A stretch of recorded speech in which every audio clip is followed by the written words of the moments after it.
Esta manhã, a palestra será sobre a concentração correta, Sama Samadhi, sobre os 4 dhyanas, sobre os quais prometi discursar no começo desta semana, sobre exatamente o que são, como obtê-los, para que se possa reconhecê-los quando surgirem e também compreender o seu lugar no esquema das coisas.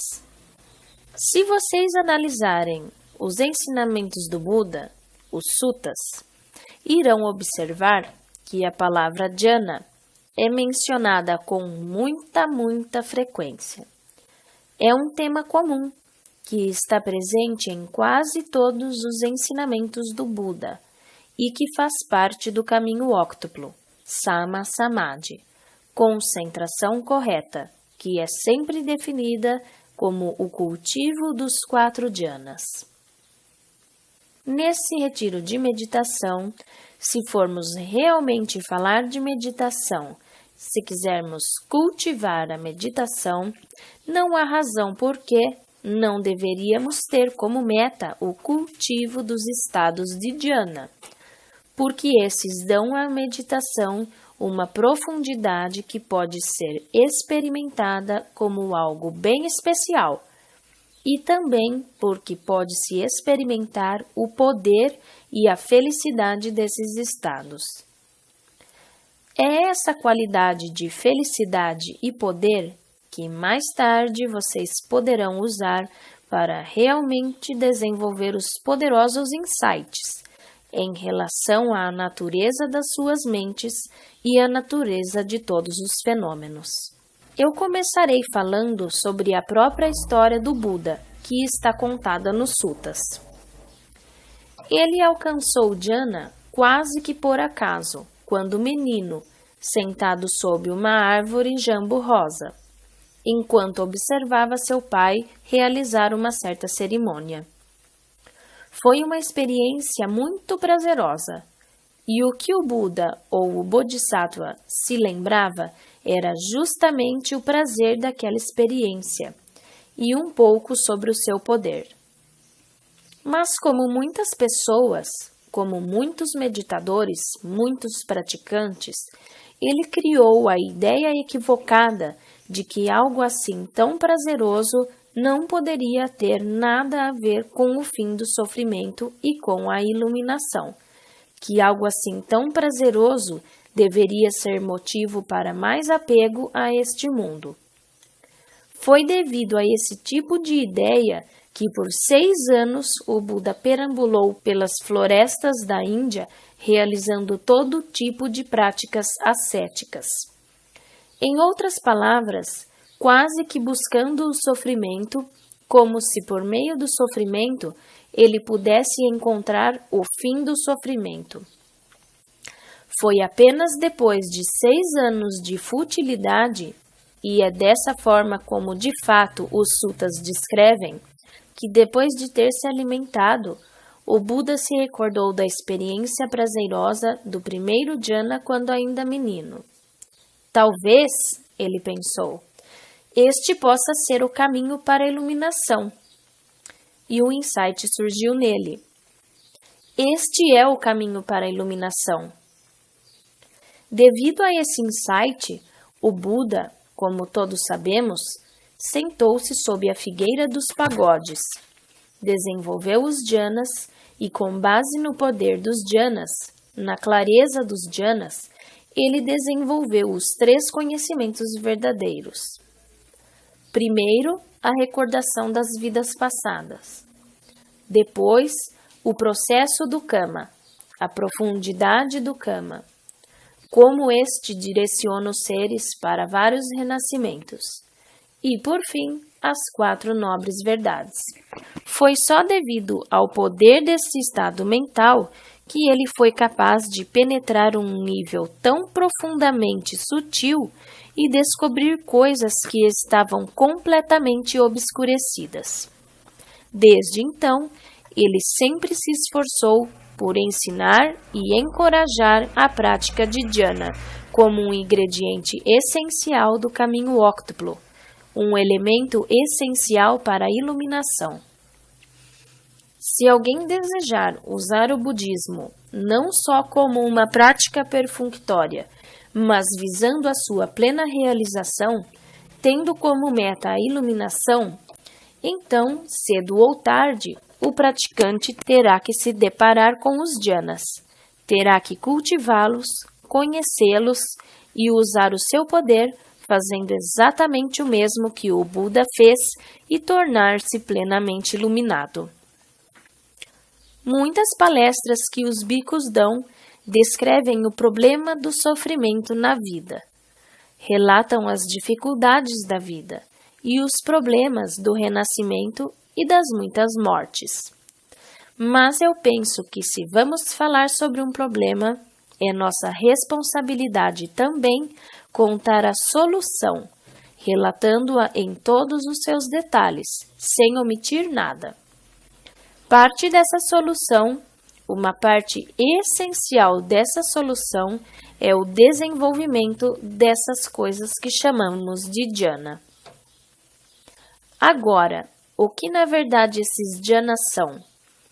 Eu só falarei sobre os 4 jhanas esta manhã, e irei começar a partir do que poderia ser chamado de plataforma de lançamento do segundo estágio de meditação, ao qual tenho me referido bastante durante as minhas instruções de meditação ao longo deste retiro. O segundo estágio de meditação no meu esquema das coisas é aquele em que você tem plena e contínua atenção na respiração. Portanto, a mente não tem qualquer tipo de distração.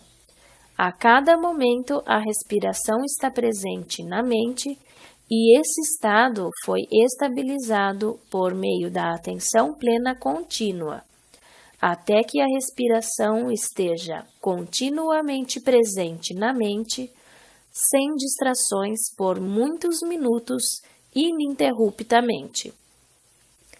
Esse é o segundo estágio nesta meditação e coincide com o terceiro estágio no Anapanasati Sutta, em que o meditador experimenta todo o corpo da respiração, sendo que neste caso, corpo é apenas uma palavra para a acumulação de todas as partes de uma inspiração, todas as partes de uma expiração e a sucessiva consciência de todas essas sensações físicas.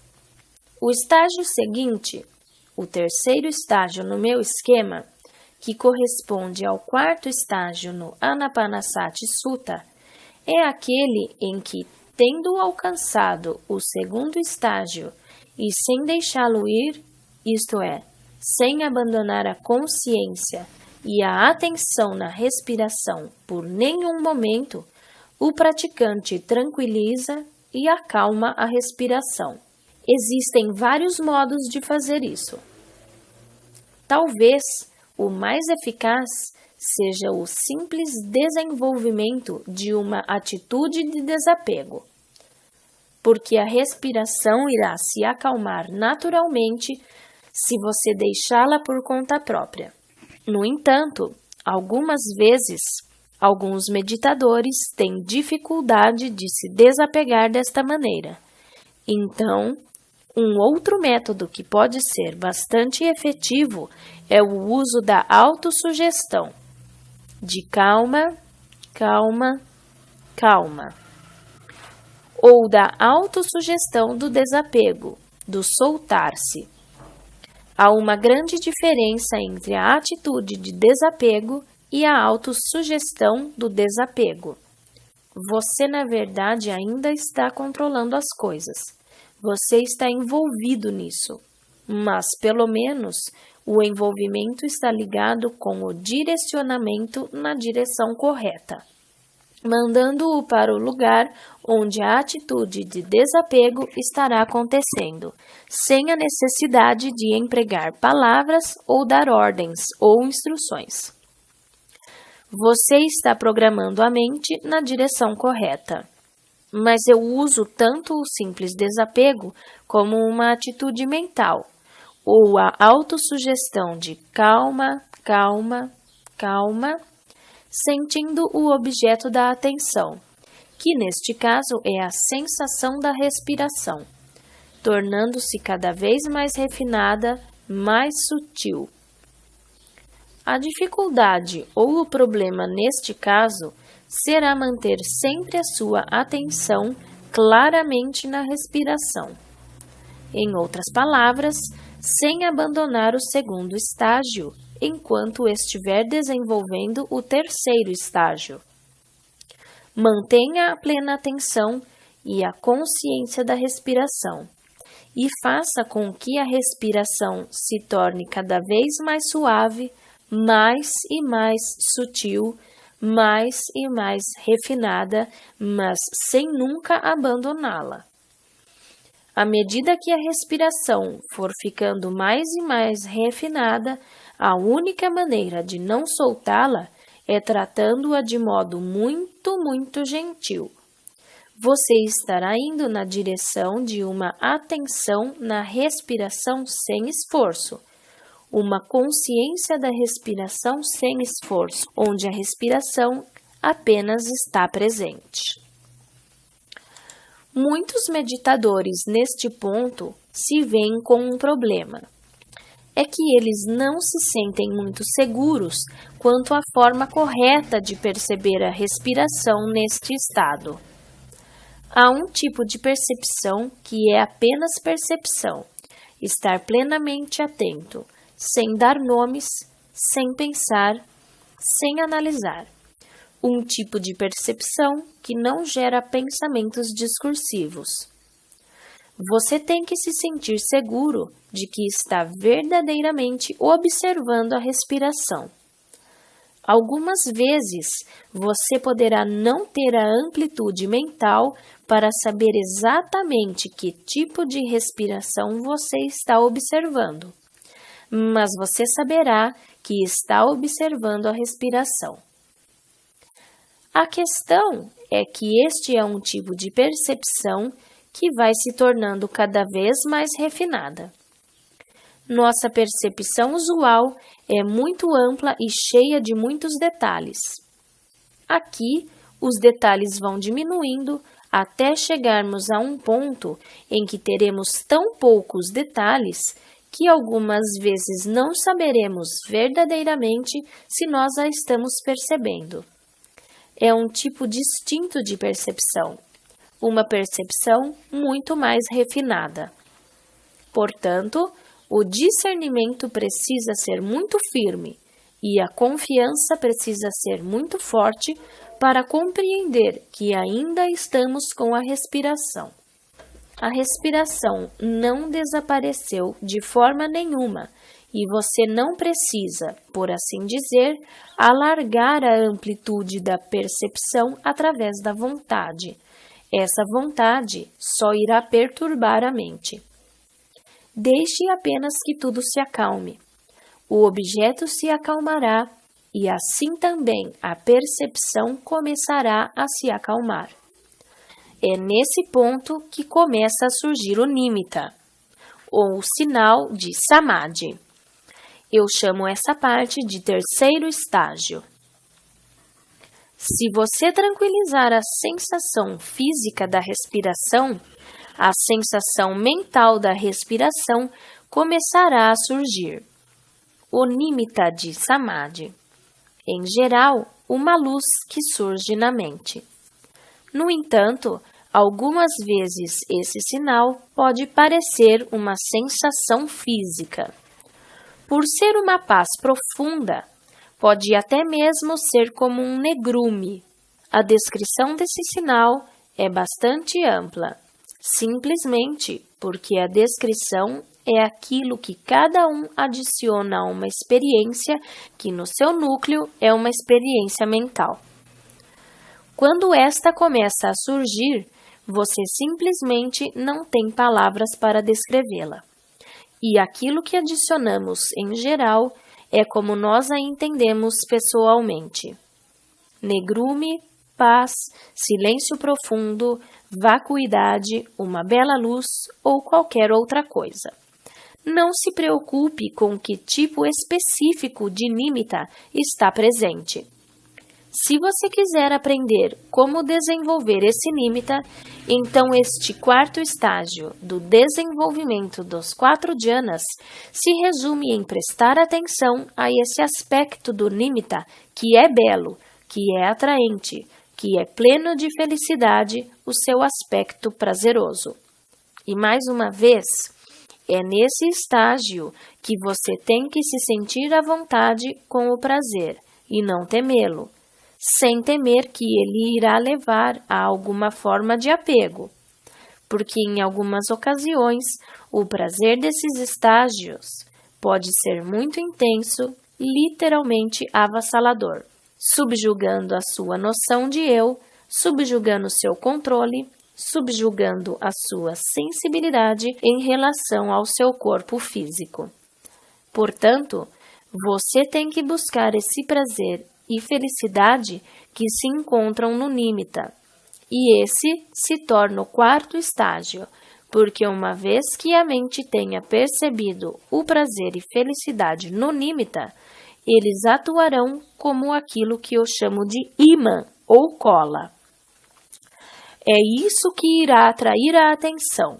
Não é a vontade ou escolha ou decisão que irá tomar a atenção e colocá-la no nimitta de samadhi. Na verdade, sempre que a escolha, a intenção, os comandos surgirem dentro de você, eles efetivamente o afastarão desse estágio. Você tem que deixar que todo o processo opere, porque nesse estágio o nimitta de samadhi é muito prazeroso. Ele literalmente puxa a mente para si. Muitos meditadores, quando experimentam dhyana pela primeira vez, sentem a mente como que caindo num buraco que é belo. E isso é exatamente o que acontece. É a alegria, a felicidade, a beleza desse nimitta que está diante da mente, que na verdade puxam a mente para si. Portanto, você não precisa empurrar, você não tem que fazer esforço. Neste estágio, isso se torna um processo natural da mente.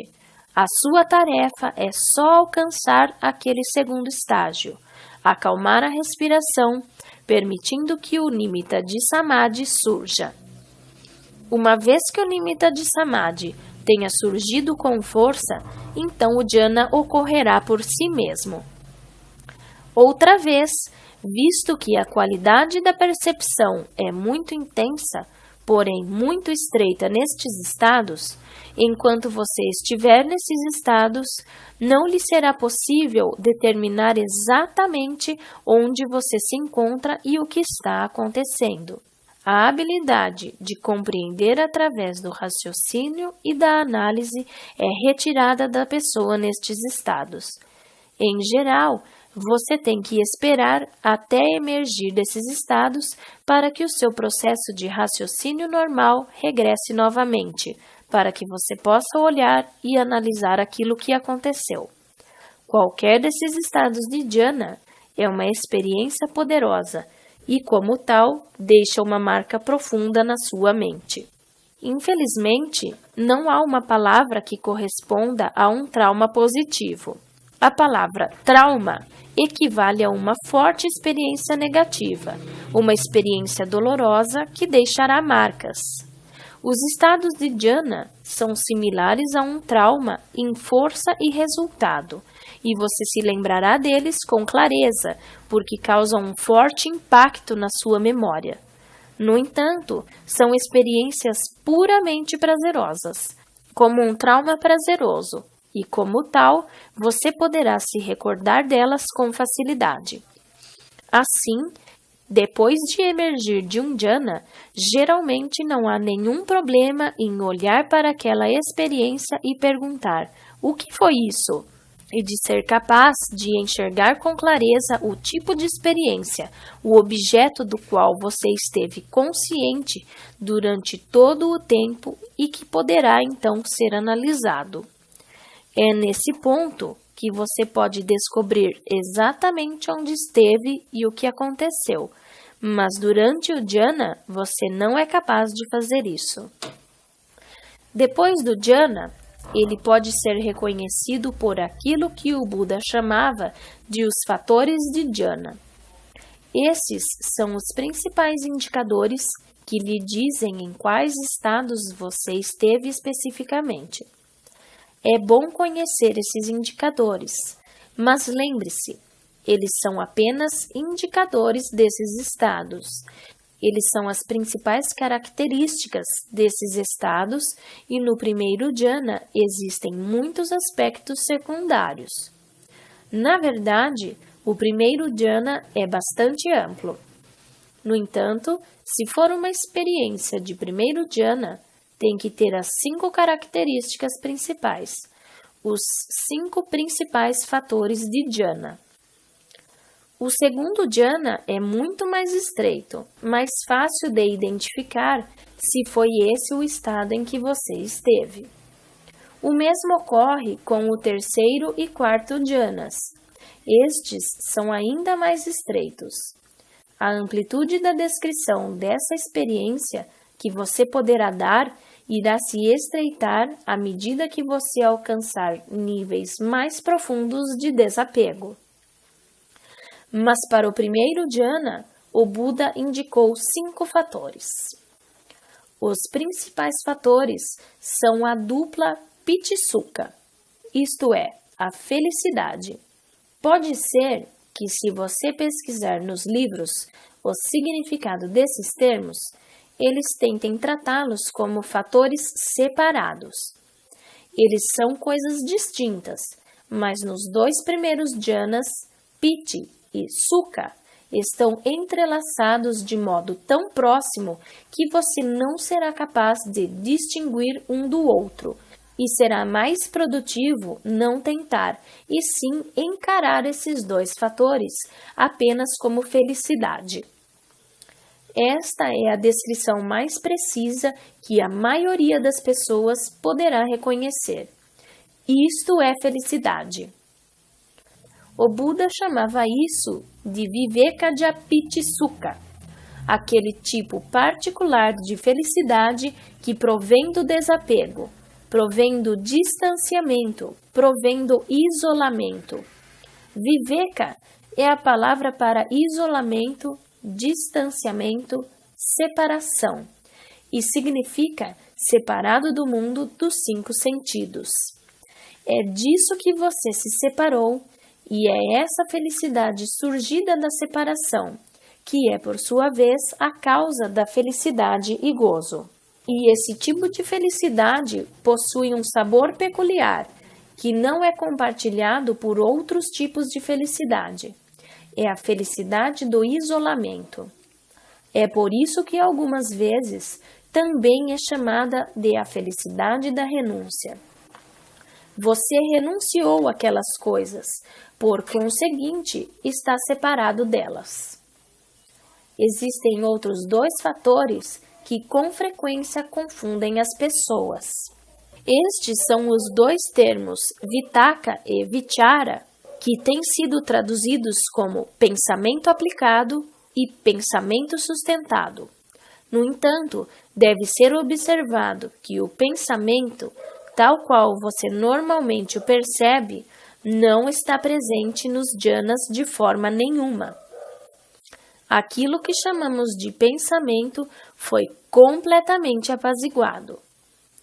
Estes 2 termos se referem a um último vestígio de movimento na mente, que, se fosse continuado, iria dar origem ao pensamento. É aproximadamente aquilo que poderia ser chamado de pensamento subverbal. É um movimento da mente em direção ao objeto de meditação. Isso é chamado de Vitakka, mas tem de se apresentar num nível subverbal, como um movimento, como uma intenção apenas, sem que a mente irrompa em palavras e rótulos. A mente se move na direção do objeto, e lembre-se que agora o objeto, aquilo para o que você está dirigindo a atenção, é Pitisuka. Essa é a razão pela qual esse é o principal fator desse jhana, porque você está consciente da felicidade. Esse é o objeto da sua meditação, e não a respiração, o corpo ou qualquer palavra, pois você tem consciência da felicidade. E você também terá consciência, e esta é uma das características do primeiro dhyana, de que a mente ainda está vacilando um pouco. A felicidade, que é objeto da sua atenção, parecerá esvair-se ou retroceder, e à medida que ela se esvai, que retrocede e que perde a força, a mente irá em busca dela novamente. Como se estivesse atraída pelo seu poder, pelo seu gozo, a mente vai em busca dela. Isso é chamado de vitakka, o movimento da mente em direção ao seu objeto. Ao alcançar o objeto, a mente irá agarrá-lo, e isso é chamado de vichara, que é um esforço mental, mas um esforço mental sutil. Esse é um esforço da mente, e não um esforço proveniente da vontade. Não é um esforço provindo de você, é a mente agindo por si mesma. Ao longo de todo o processo, você é um observador passivo de tudo isso. E tendo agarrado o objeto, depois de algum tempo, ela perderá a força e retrocederá daquele objeto novamente. Dessa forma, o objeto parecerá estar vacilando, sem estar verdadeiramente firme. Em vista disso, a mente parecerá ter uma pequena amplitude sem estar realmente firme. Portanto, essa amplitude é muito limitada e você não deve se afastar dessa felicidade em nenhum momento, pois assim que você se afastar dela, ainda que só um pouco, ela retrocederá e imediatamente atrairá a mente de volta novamente. Como a amplitude é muito limitada, isto é chamado de unicidade da mente. Toda a energia, o foco da mente, está em um só ponto, tanto no que se refere ao espaço como ao tempo. Esta experiência não se modifica durante muitos minutos num primeiro dhyana completo. Essa experiência é mantida exclusivamente através do movimento da mente indo em direção daquela felicidade, e essa felicidade tendo uma longa duração. Mais uma vez, assim é como você verá a experiência, mas só depois de emergir de dhyana. Você não será capaz de analisar a experiência composta de 5 fatores enquanto a experiência estiver ocorrendo, porque a mente não terá a amplitude, a habilidade para pensar, a habilidade para analisar enquanto você estiver nesse estado. Enquanto você estiver nesse estado, a única coisa da qual você estará consciente é dessa felicidade. Na verdade, você estará tomado pela felicidade, sem saber exatamente a razão ou o que está acontecendo, mas sentindo um tipo de sensação ou confiança de que isso vale a pena, que isso é belo, que isso é profundo e que vale a pena ser feito, de modo que você pode continuar nesses estados. Em geral, a primeira experiência de dhyana é o primeiro dhyana. Depois de algum tempo, a força de samadhi, aquilo que você trouxe consigo para aquele estado, começará a declinar e a mente irá se afastar da felicidade. E vitakka não será forte o suficiente para trazê-la de volta novamente, e assim você irá emergir do dhyana. O dhyana se dissolverá e você será capaz de pensar e analisar novamente.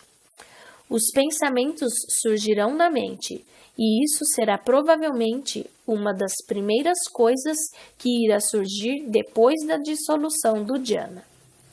A mente ainda conterá muita felicidade e gozo, mas não terá mais a unicidade. O corpo, em geral, não será identificado no início, e só mais tarde a mente desejará ver e observar o que esteve ocorrendo com o corpo durante todo esse tempo. A mente estará muito poderosa nesse estágio. No momento em que tiver emergido de dhyana, você ainda desfrutará de muita felicidade e gozo. E nas palavras do Buda, a sua mente estará maleável, a sua mente estará trabalhável. Será como um pedaço de argila, que não está nem muito molhada, nem seca em demasia, que poderá ser facilmente convertida em qualquer formato que você desejar devido ao poder que você investiu na mente, e essa se torna a experiência do primeiro dhyana.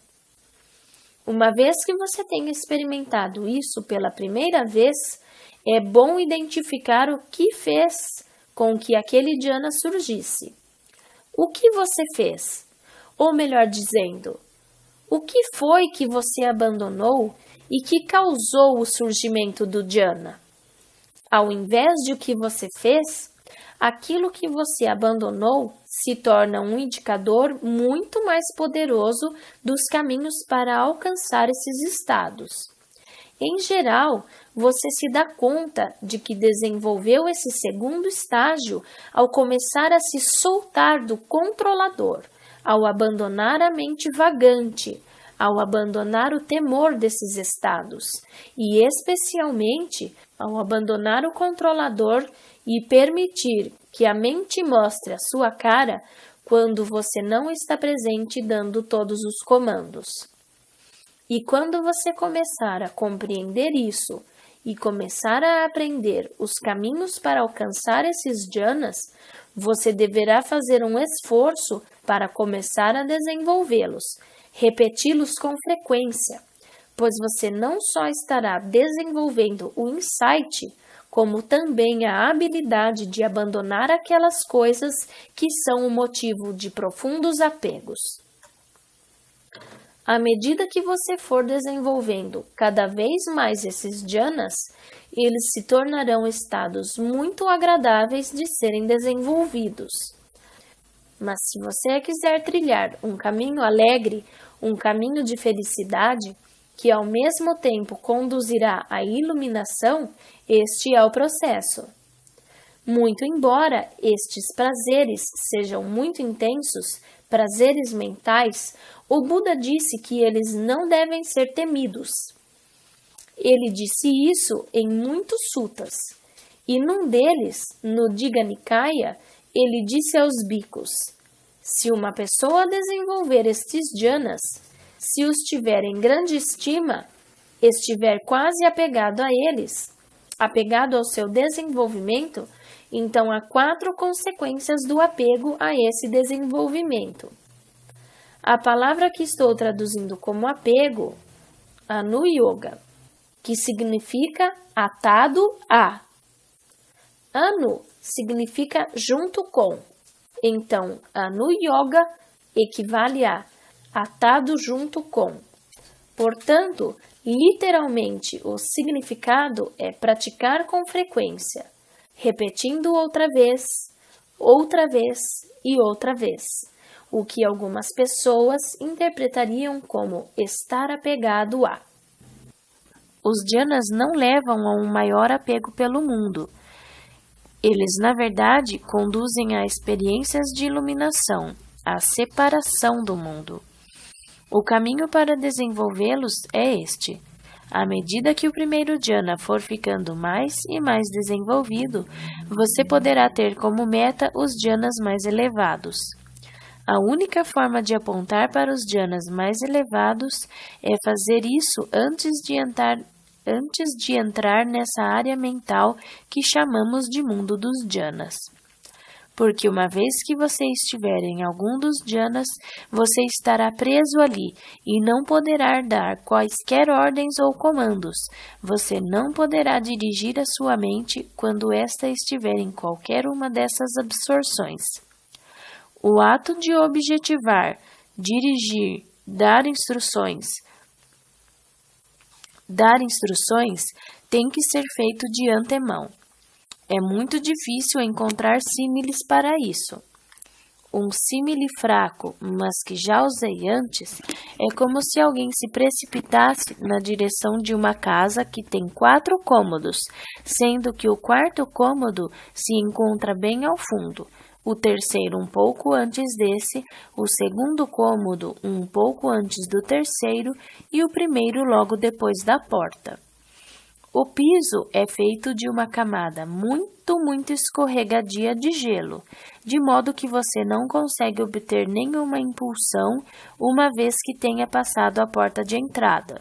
Todo o seu momentum tem que ser criado do lado de fora, para que ao atacar a porta, se você estiver indo muito rápido, poderá escorregar do primeiro cômodo para o 2º cômodo. E se você estiver indo realmente muito rápido, poderá até mesmo alcançar o 3º cômodo. E se estiver indo realmente muito rápido, no momento em que passar pela porta, poderá escorregar toda a extensão até o 4º cômodo. Mas uma vez que você esteja em qualquer um desses cômodos, você não poderá aumentar o impulso. Portanto, a única forma de alcançar esses jhanas mais profundos é, antes de entrar em qualquer um desses estados, assegurar-se de que os seus esforços para se soltar, que a sua determinação de abandonar, que o seu desejo de acalmar todas as perturbações seja tão forte que você consiga acalmar as perturbações dessa mente ativa e em seguida consiga estabilizar Vitakka Vichara e muitas outras coisas também. A mente se acalma, uma coisa após a outra, à medida que ela vai penetrando os jhanas mais profundos. O 2º jhana é o primeiro verdadeiro estado de samadhi, porque nesse estado você acalmou as perturbações do primeiro jhana. A vacilação da mente, Vitakka Vichara foram abandonados. Portanto, agora a mente está firmemente unificada com o objeto que é a felicidade. E este estado é um samadhi firme como a rocha, onde existe apenas um objeto na mente, a felicidade, e não resta qualquer espaço na mente. A mente está totalmente unificada num ponto, firme e sólida como uma rocha e dominada pela felicidade. Portanto, o objeto não se move de forma nenhuma. Ele está ali presente um momento após o outro, e após o outro, e após o outro. Devido à solidez e estabilidade desse estado, o 2º jhana irá durar muito mais, será mais longo do que o primeiro jhana. Os jhanas mais profundos durarão mais tempo, e no caso do 2º jhana, estamos falando de horas, simplesmente porque é um estado muito firme. Enquanto o primeiro jhana pode estar presente por alguns minutos, um bom 2º jhana deveria ser muito longo e muito firme. Uma vez nesse estado, não há modo de sair até que a energia daquele jhana tenha sido consumida. Essa é a única forma, pois você não pode tomar a decisão. Agora é hora de sair disso. Se alguém chamá-lo, você simplesmente não o ouvirá. Se alguém tocar no seu ombro, você não sentirá nada, porque você estará completamente isolado do mundo externo. Você literalmente estará exatamente no centro da sua mente e não poderá ser contactado. Outra vez, esse 2º jhana, uma vez que comece a se dissipar, irá se dissipar para um estado que equivale ao primeiro jhana, e depois se dissipará com o pensamento discursivo. E aí você terá saído do estado de jhana.